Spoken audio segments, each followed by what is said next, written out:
Good afternoon. Today it's 4 p.m. on Tuesday, July 5th, 2022.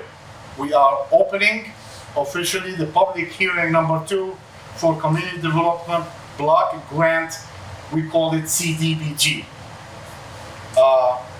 I'm gonna read what's the public notice stated.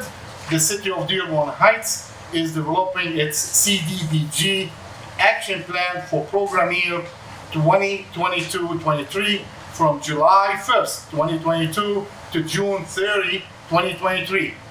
The amount of fund allocated for fiscal year 2022-23 are $1,732,756.90. This amount includes the fiscal year 2022 allocation from HUD, which is $900,022 and $177, and program year 2021-22 program income, which we actually generate from recovering loans that we give for rehab in the amount of $111 and $450.90, in addition to an estimated reprogrammed CDBG funding from prior years. Those are that we did not use in prior year, we reprogrammed them to spend this year in the amount of $699 and $129.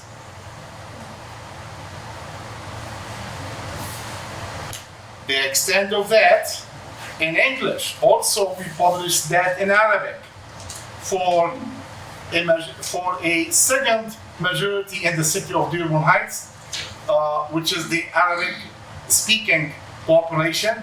We publish it to make sure we are in compliance with HUD community outreach for non-speaking English population. We published that in Arabic. It happens that I know Arabic, so I'm going to read the provision of that. So for the ones who are hearing us, they understand in Arabic what's this public hearing is about.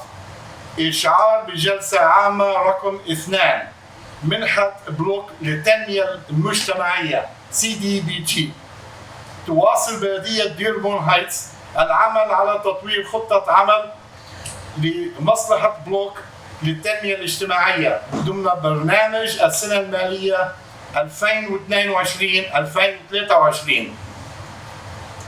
الممتدة من 1 تموز 2022 إلى 30 حزيران 2023. إجمالي الأموال المخصصة لبرنامج التنمية المالية لسنة 2022-2023 يبلغ $1,732,756.90 دولار أمريكي، وهو عبارة عن مخصصات مانحة بلوك للسنة 2022-23 البالغة $922,177 دولار، إضافة إلى دخل البرنامج في السنة الماضية التي هي 2021-2022 البالغ $111,450.90 دولار أمريكي، والتمويل المعاد برمجة من السنوات السابقة لمنحة البلوك البالغة $699,129 دولار. وتشجع دائرة التنمية الاقتصادية والاجتماعية CEDD Community Economic Development Department جميع الأطراف على المشاركة في جلسة الاستماع التي ستعقد يوم الثلاثاء اليوم 5 تموز عند الساعة 4 بمركز إيتون للمسنين، الكائن على العنوان 4900 باردي افنيو ديربون هايتس. الزيب كود is 48 أو 48125. الحلقة هذه أو public hearing. Now go back to English. The public hearing is published streamlined on Arab American media outlets, Facebook and also YouTube. The viewer is estimated, or the exposure is estimated around 100,000 people who are doing that. This public hearing will be part of our grant. We have to show how that we outreach for the people. Thank you for the ones who are here. Also, we are on Zoom, so there will be also people who are can be on Zoom participating. Hopefully, we have some participation. Before I start, I want to introduce my team, part of the CEDD, or Community and Economic Development Department, which administer this particular grant for HUD. We are responsible on the administration and actually overseeing the financial aspect of this particular grant, which will be allocated to the department of the city. Mr. Bazzi, he is the Community Development Program Administrator or Program Specialist for Rehab. I have Ms. Mahon, also a Program Specialist. She takes care of the details. Also part of our team as a consultant from within, the Mayor Chief of Staff, Ms. Mariana Hernandez. Also, we have the team from WHD, which also put us through the Channel 12 on Comcast for the city of Dearborn Heights. We also have Mr. Ahmad. He is the producer from the Arab American News Media company, who is helping us setting up all this. And lastly, we have the Chief Executive Officer of the city, Mayor Bill Bazzi. Please, I am inviting the mayor to say a couple of words at the beginning of this public hearing. Then I will list the programs after them. Please, Mayor, you are welcome. The mayor can focus on a couple things that related to why we choose to target seniors and youth and actually fund their parks and their centers. Okay, that's the most that we did. Mayor, please, you are welcome. You have the microphone. Thank you, Mr. Jamal. I think I was speaking, but you were doing a good job with the presentation. But basically, what we did with Mr. Jamal, we went over all the requirements for HUD and also the things that we can actually do.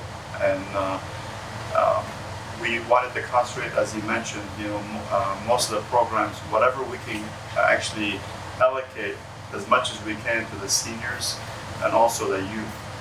That's some of the stuff that I've always said. We got to make sure we take care of our seniors, and we're very. If there's any program that we can actually sponsor, anything we can do improvement to any of the centers, that's one of the things that Mr. Jamal and I discussed. We wanted to make sure that we apply for those and try to see if we can, whenever HUD, puts, like say, an amount that we have this amount to, that we can actually apply for. That's the first thing we wanted to make sure that some of the senior programs are in there as well. And you guys will see when you go through the list, it's we pretty much maximized everything that we can allocate for the senior programs or senior centers. And Mr. Jamal will go through all the things that we went over, we discussed, and also what we agreed on this year. And as you know, in the previous years, we've had some gaps, before we were in office. But this is my objective since I've been on, is I wanted to make sure we take care of our seniors and also our youth, because they are our future, right? So with that, I let Mr. Jamal. Thank you. I appreciate everything you've done. I know he's worked tirelessly with his team. Thank you to his team for going through this, and I know that they work countless hours to make sure that we have something we can present and with the public hearing. Thank you. Thank you, Mayor. just a quick, this particular draft was developed as an administrative executive proposal for the legislative body to approve. So this is what we're supposed to do as an administration, okay, propose the best options as expert and advise the legislators, on how we propose to allocate the money. So this is gonna go to the city council after 30 days of being published, okay, in various places in the city, and then they will have the chance to approve it or ask us to adjust. Most likely, we hope that they will agree because they all know about it. This is being published, and I had a lot of discussions with most of them. So let's start with first. Can we put this on Zoom? If there is a way to, yeah. I am pausing for a few seconds to see if we can include that. Producer, are we okay? Okay, can you please show it?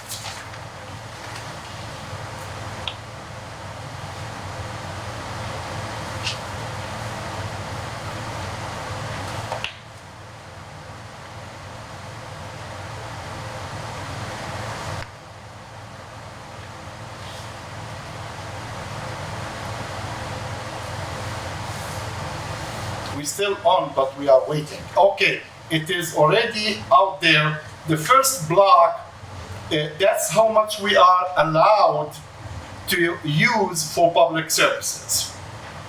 There is a certain, percentage that we can allocate out of the this fiscal year, which is 15% out of $1,033,627.90. The total will be $155,044. That's the amount we can use for public service.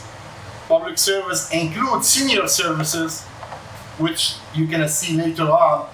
Also include safety programs like the crime prevention and safety awarenesses.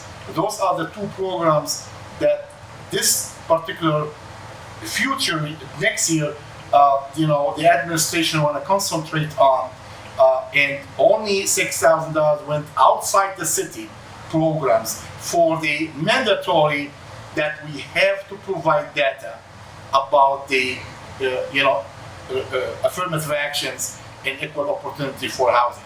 So we use the agency and we provide him with $6,000 as a contribution towards the report that issue for multi-community that, they provide that report for them. So based on that, we reflect on what we need to do if we have to do anything, and if there is out of ordinary complaints, or if there is any complaint that we can be involved with. So far, so good. No issues in that particular area. The second one is the administration the percentage, which is going to be only 20% of the total allocation. That's involved covering the administration of the program, like part of my salary, the salaries of other employees that they work on planning and administration of the project, also consultations, time, or money we spend on media, money we spend on preparing, the documentation, using certain software that we don't have. Our consultant is Waitrem.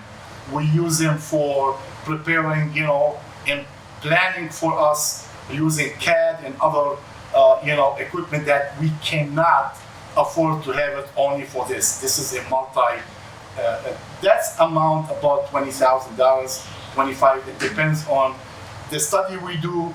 Like, as we see later on, we spent money on doing a study to qualify Heatherline Park, that, the service area. Is it eligible for funding from the CDBG, from HUD? Also, the park, Van Houten Park behind the City Hall, is it eligible? So we need to verify that we are serving low and moderate, people. Otherwise, that particular service is not eligible for funding. So the 51% of low and moderate income people must be served using CDBG money. That's the most important thing. Seniors and what we call them,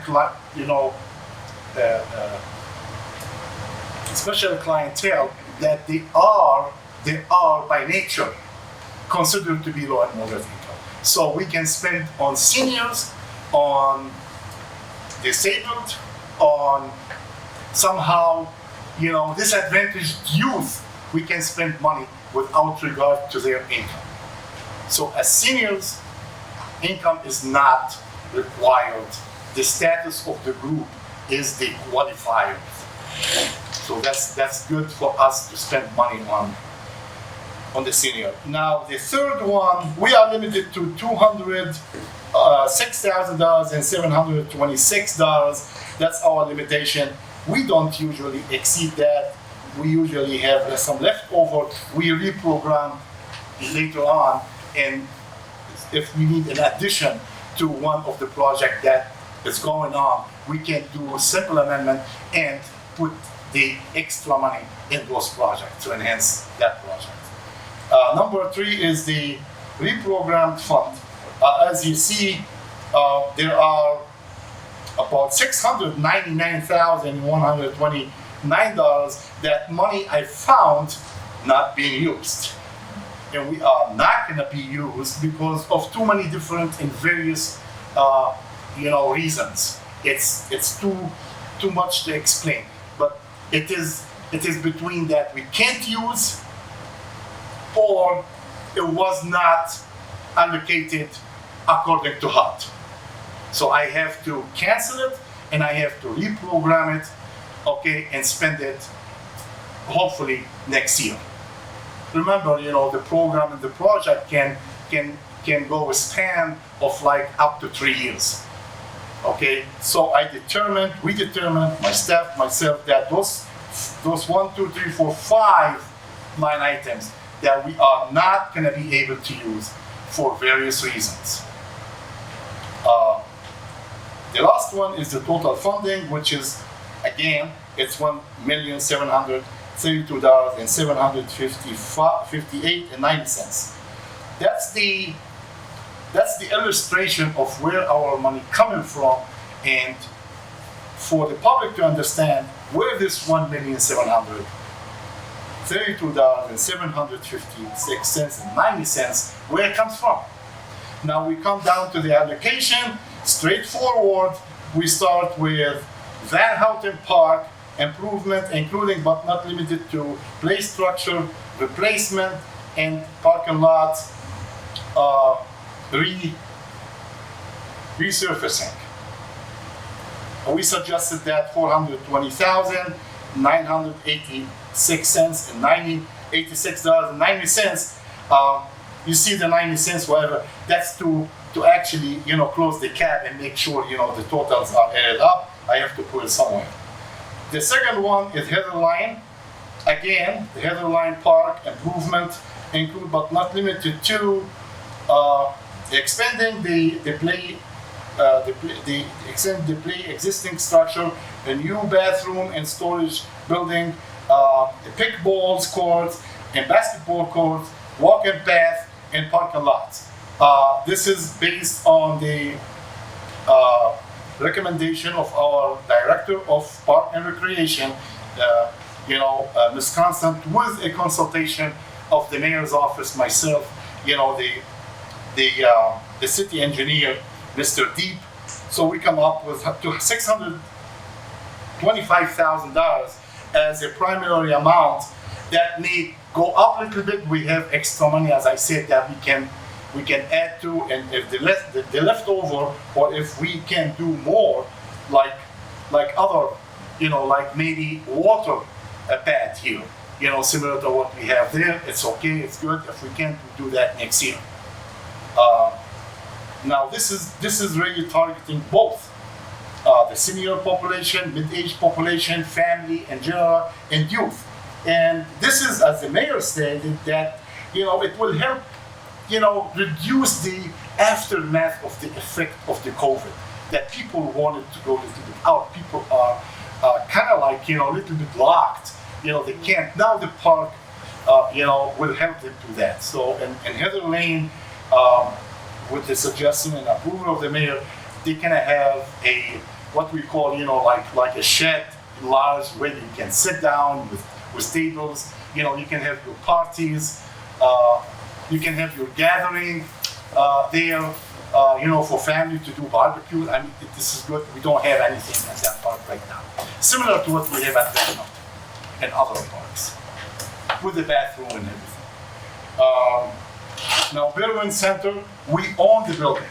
This is a money used from CDBG, from the HUD, to buy this building over there. It was a middle school. We bought it back in the 70s. We spent money to make sure that particular center is kept up to date and kept, available for the seniors to use for whatever, programming and activity they have. It is recreational, at the same time community center for the senior population, which is about 35% of the city population, age 55 and older. As again suggested by the director, approved by the mayor and the staff and Mr. Deeb, we need to see if we can fit an HAVC over there. Okay, like to see what's our options and what it is, how much, and if there's leftover, we do some windows, make sure they are energy efficiency. It's a continuous, program that we want to keep that center because we own it as much as we can up to do. So now, the reason, Eton is not here because I have money for Eton from previous years. So any improvement for the center, we do have money for. And it's already programmed. And actually, we're working with the director of recreation and the professional engineer and Mr. Deeb to actually improve that center. You gotta remember, this center we don't own. This center is a rent. So it's owned by, I think, District 7. You pay $1. You pay $1. But we will take care and keep it operational, okay, because we are not responsible on the structure of this building. Because anytime they can take it back. So the investment is to operate and keep it healthy and safe for the senior to use, not to improve a structure, because we don't own it, unless we have to. Then we go to general administration, as I explained, is $206,000, $726. It's in the blue, it's limited to that amount. Then we go to code enforcement, is how much we spend on making sure the low income area, which is over 50%, gets served by that. We pay the hourly rates and the cost for the ordinance officers to do their ordinance, enforcement in that area. Also, the building department inspectors can also use that money. You see 25,000, don't worry, it's not, because I have left over about 100,000 from last year. So that particular program is well funded. I keep 25,000 to keep it alive.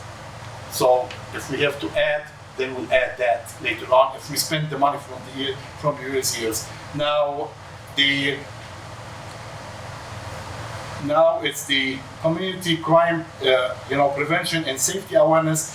That's $74,000. It's a good program, been going for years. They provide services, training, prevention of crime, whatever the police and the fire department decide they want to do. They provide for the seniors as a group, provided in the area. From talking to the mayor and talking to the chief and the new commissioner, they are coming up with a new vision. I'm sorry, to do to actually implement that program. Wish him good luck. And if we need more money for that, we do have, money I can spare later on if we need that. Fair Housing Center, again, as I explained, that's the only one outside the city, leveraging. So this is the only money we pay outside the city. And this is required. I'm fine, thank you. I'm used to. That's why I am gonna push for make sure you have some kind of HADC capacity in this center. We should have good air conditioning here. Senior citizen services, that's included. The Eton and Dearborn center activities. That's where we provide the salary, to support the staff, and also to support the utility payments for these two centers. Well, you see $75,000. Don't worry. Again, I have left over from last year, maybe $50,000 or $60,000, and we do have some money I kept as a contingency if we need more money for these two centers. Again, the totals are equal. If you look at the two red, they are equal. If you look at the two yellow, they are equal. If you look at the blues, they are equal. All the numbers are equal. Again, the last one is the cap, which is 15% for public services, and 20% for administration and planning. That concludes the public hearing content. Now, I will open first the Zoom for question, and we are accepting questions. We can answer as we possibly can. Is there anybody on Zoom, Madam Chief of Staff? Please raise your hands if you have a question. Nobody on Zoom? There are 3 people. Okay, go ahead. I don't think anyone has a question. Oh, nobody has questions? I'm gonna repeat that once, twice, and 3. Nobody on Zoom? Marion Bolton. Okay, go ahead. Welcome, Miss Bolton. Okay, can you hear me? Of course we can hear you.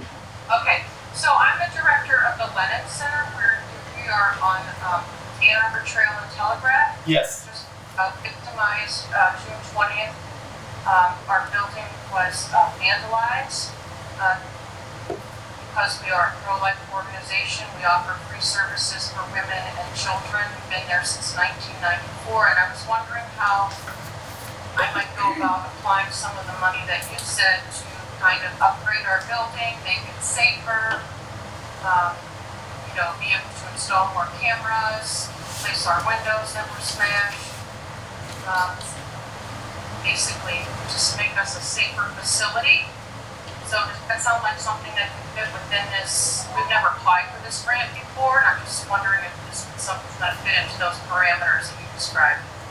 Your clientele may be eligible under the what we call them, limited clientele, as being if you have documentation for abused women's with special needs, disabled women's, and so on.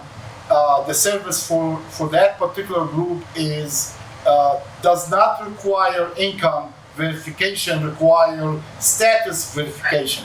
For this particular fiscal year, you are too late to be included. This is the last public hearing, and tomorrow our action plan, or what we call the budget for 22-23, is going to be published for 30 days comment period.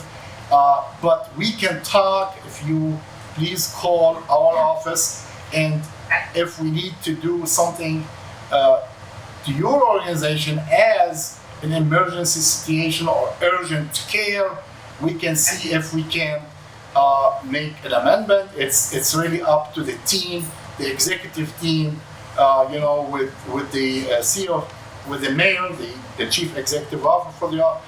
He's the one who's gonna direct us, and it needs a legislative approval for me to amend the budget. So it's a long discussion, but thank you for calling. We will consider that and include it in the public comments. So if I call, should I ask for someone in particular? You can call and ask for myself, Hassan Jamal, the Director of the Community and Economic Development. Okay. The phone number is 313-791-3500. I'm sorry, last four number 791. 3500. Okay, thank you. All right, we open Monday to Thursday every week. Thank you. You have a great day. Anybody else on Zoom? Also, I'm gonna recognize one of our team partner, Mr. Jason Smith. Jason Smith is a certified planner. He is our consultant, with weighted trim. Also, I forget to recognize a professional engineer, the city engineer, Mr. Ali Deep, also is part of our community and economic development department. He oversees all the engineering and construction projects that we do. Also, she came, just a few seconds after we started. Our partner also from the city, which actually controlling a lot of this particular fiscal year budget, Ms. Kim Lawrence. She is the director of the Park and Recreation of the city. I didn't forget anybody else. Anybody else on Zoom, Madam Chief of Staff? We had a newcomer, so I don't know if they're gonna have a comment later. JS is logging in right now, but not Okay. at the moment. We'll come back to Zooming now. We go to the audience. Thank you for participating. I am happy to answer all your Oh, questions. Samantha Ferguson is online, who's also in the Oh. team. Samantha, I'm sorry. Miss Samantha Ferguson, she is a new partner in our office. She is the grant coordinator. Miss Ferguson is a professional who works also for Oakland County as a compliance officer for community and economic development over there, or CDBG, community block grant. She joined us. She works for us a couple days. She helped us, administer the programs because I lost for retirement my grant administrator a few months ago. So we were lucky. Welcome, Ms. Ferguson. Do you have any question, Ms. Ferguson? Okay, thank you. So let's switch to, again, JS unmuted themselves. JS, do you have something to ask? Jason Smith. Oh, never mind. It's Jason Smith. It's just me, sorry. Oh, okay. Sorry. okay, Jason, thank you. Okay, please, go ahead. Is it possible with some of the grant money for Berwyn and Eton Center to provide a new electric sign out front? Because our signs are so out of date, Absolutely. after dark, no one can see them. You don't need to even elaborate. Yes, it's eligible. Okay. We put 300,000. Please be in touch with the Park and Recreation. It's a good suggestion. I don't control what they do. I control the money. And if the program is eligible or not, it's between the department heads. As an executive team for the mayor is the final approver of all these programs because he is the one, whether he is now or in the future somebody else, the mayor is responsible on putting and advancing all the executive proposals to the city legislature. So anything is done, gonna get approval from the mayor because he is the one who will actually direct the chief of staff to include it on the agenda as in administrative proposals or resolutions or motions. The other proposal, motions, whatever, advanced by other legislative bodies or other elected officials like the treasurer, like the clerk, like the 7 council members, like the judges, they come from other than the city administration, which is only responsible for certain, aspect of the city operation. We, the team of the mayor, decide on the operational aspect of the city, and he is the final approval from his office. All the motions, resolutions, draft will advance. So please understand that, and I support. We're just trying to get a new coordinator. Director, Laurent said, you like to come and answer, Commander?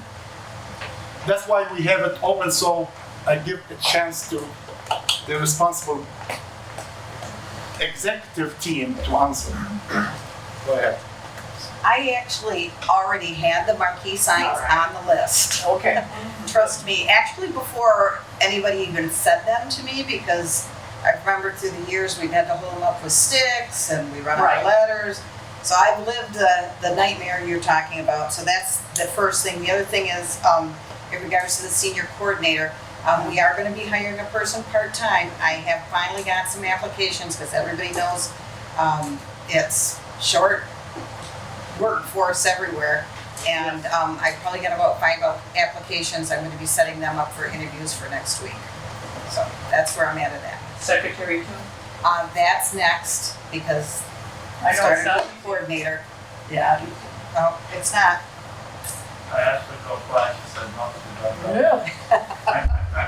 I'm tired, baby. And remember, those are activities eligible for CDBG funding, and for 2 years we are allowed to go outside the 15%, so I can advance some money from 2019 and 2020 because they open up the gap for us.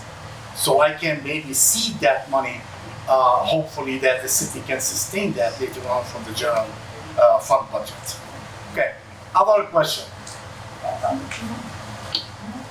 Anybody? Yes, go ahead. Okay, you're saying that there's 300,000 Can you say your name? Hedgie. Just for the record that we can say. You're saying there's 300,000 for Berwyn, and you're also saying that you still have money for Eton improvements or whatever, but it's not on the paper here. Why isn't it on the paper, and how much money is it for Eton that we have for? The reason is not on the paper for the Eton Center because it's already programmed in previous years. So we do have money to accommodate the improvement. I think it's the last time, Mr. Deeb, you wanna come and comment? Because Mr. Deeb, the engineer, is working with the director of Park and Recreation on trying to see what the center needs, and I already have a program going on. There's no need to put money when I have money from previous years that it's not being used yet. Otherwise, I have to go through cancellation, reprogramming. I rather have, the amount from 2019-20, okay, increased, if the need is more. But I assure you that the Eton Center is in our mind, and it is in our programming, as directed by the mayor and by few council members that they are focusing on this center. That's why I made sure that our option to include the one of the senior center south end for this particular public hearing number 2. It was not planned. I did replan that and actually, acquire a good, media firm that they're willing to do it at a very, very reasonable price for us as a pilot, never done before. That we are live. You are live right now. And I don't know how many people are watching you from even Washington, D.C. So please, come out. So I hope I answered your question. I didn't yet. Okay, come on. I'm sorry. As he was mentioning, there's money currently programmed for certain things, and we're currently putting into phase 2 for the rest of the restrooms. Also the boiler, okay? The issue that we're waiting for now is we're waiting back for the asbestos and lead report from for the boiler room. And that's on the list too. We actually already have the lead report back from that, because I had done that a while ago, but we've decided to put it all into one large project to get it done all at once, and I've been working with Mr. Deeb on it. We need to put the boiler stuff, one of the pumps isn't working, and, the rest of the restrooms, we would just wanna do it all in one shot. Even the kitchen floor is in it, but there's a lot of remediation that needs to take place because of the asbestos and the lead, so. Mr. Deeb, you wanna a little bit elaborate on the technical engineer part of that? Hello, my name is Ali Deeb. I'm the city engineer. So Your when I voice joined is the not city, high enough. Speak up. Your voice is not high enough. Speak up. not the mic. Okay, so The mic is not working, you have a mic, this is just the show, this is the mic. Go ahead. fake mic. Okay, so okay. Again, my name is Ali Deeb. I'm the city engineer. When I joined the city, I was looking at the assessment that was done for Eton Center, and in addition to what Ms. Lawrencelle told you, there is some hazardous material in the boiler area, but I decided to have a needs assessment first because boilers, as you know, is older technology, and that's not something that try to repair or fix an older technology may not be the most economical way to go. So I'm looking at alternatives like rooftop or something else, but we still have to address the hazardous material will have to be removed, and then we'll look at our options. So it would be option A, option B, and select the most economical way to go. Boilers are not the most economical thing to do. Most buildings have gotten away from boilers to a less, more effective way of heating and cooling. So that's what we'll be looking at next. How about the Eton Center and the bathroom and all this? And all the bathrooms and the parking, I'm aware of that. So there is a complete needs assessment, and that will be done first, and then the price tag will be programmed in, and we'll coordinate with the director here for money. But I can assure you that it's in the works. We're just not doing, repair what's out there. We're looking at options. And the other thing that he mentioned was the parking lot. I've been aware of the flooding for a long time. Ducks. The ducks swimming in the pond. And I brought it to his attention. He's been down here to look at it with me, so that's another thing that we've got on our list. As well as the courtyard with the cement and the pavilion. So, with me being everywhere, I'm very familiar of what needs to be done in Eton. And this little pavilion area. Yeah, that's what I Yes, just mentioned. okay. Yep. So, on the list. Thank you, Director Lawrencelle. Thank you, City Engineer Mr. Deeb. Any further questions? Are you anything? Nothing? You have nothing? Any comment?